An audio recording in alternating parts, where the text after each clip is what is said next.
খাটোছেনি না রাজনীতিটা আমার ভালো লাগলো না ভাই একবারে মহার দালান নিছিস বড় দালানতে যেটা ডিম সাইডে কিতা করা যায় খান খাওয়াই দুই গিলে বালার মাছ জানি না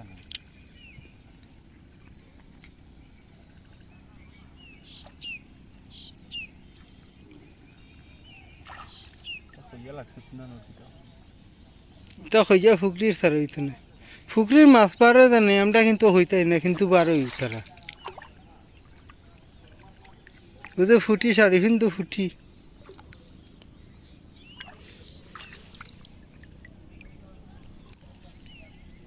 জাল দু ভারি লাই বিগিয়ে বিয়া করনি তুই